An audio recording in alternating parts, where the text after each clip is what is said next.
Teknoloji devi Apple'ın iPhone modeli için ekran üreten Çin merkezli Lens Teknoloji şirketinin binlerce Uygur Türk'ünü zorla çalıştırdığı ortaya çıktı.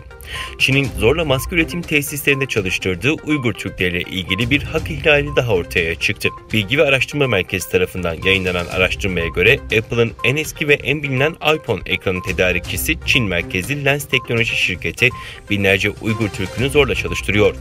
Lens Teknoloji ayrıca Tesla ve Amazon için de parça üretiyor. Washington Post'a konuşan araştırma merkezinin yöneticisi Katie Powell, araştırmamız Apple'ın tedarik zincirinde zorla çalıştırma uygulamasının şirketin kabul ettiğinin çok ötesine geçtiğini gösteriyor dedi. Buna karşın Apple sözcüsü Apple'ın Lens Teknoloji tarafından Doğu Türkistan'dan herhangi bir işçi transferi olmadığını doğruladığını söyledi.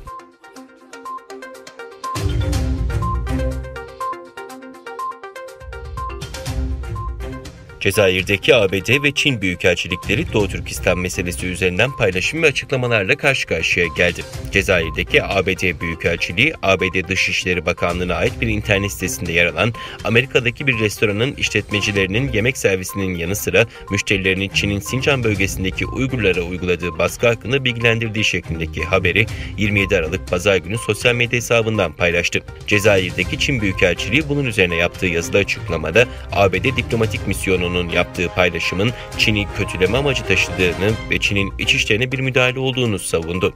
Çin'de son yıllarda Uygur Türklerinin kimlik ve kültürlerine yönelik ihlaller uluslararası kamuoyu tarafından eleştiriliyor.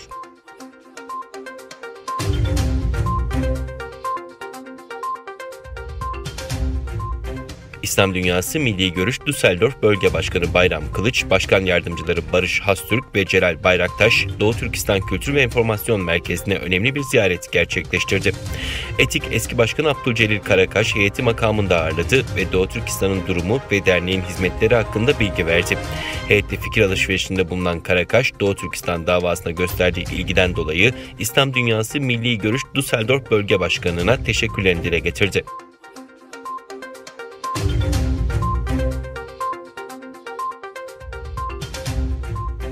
Japonya'nın Çin'de Müslüman Uygurların zorla alıkonulduğuna dair kanıtlar içeren istihbaratları İngiltere ve ABD'ye sağladığı öne sürüldü. Kyodo Ajansı'nın haberinde Japonya'nın Doğu Türkistan'daki kısıtlama ve ihlallerine ilişkin kaynağın saklı tutulması şartıyla geçen yıl İngiltere ve ABD'ye istihbarat desteği verdiği belirtildi.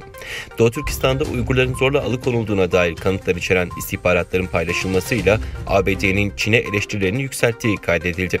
Haberde Kuzey Kore ve Çin'in artan tehditlerine karşı daha iyi mücadele edilmesi için Avustralya, İngiltere, Kanada, Yeni Zelanda ve ABD'nin oluşturduğu Beşgöz İstihbarat İttifakı'na katılması çağrıları yapılan Japonya'nın halihazırda önemli istihbarat bilgilerini perde arkasından dostlarıyla paylaştığının ortaya çıktığı iddia edildi.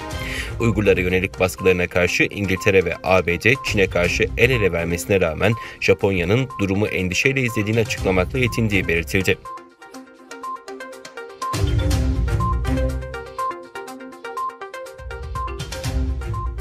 Avrupa Birliği üyesi 27 ülkenin büyükelçisi AB-Çin kapsamlı yatırım anlaşmasının ayrıntılarını müzakere ederek onay verdi. Tarafların hafta sonuna kadar imzayı atması bekleniyor.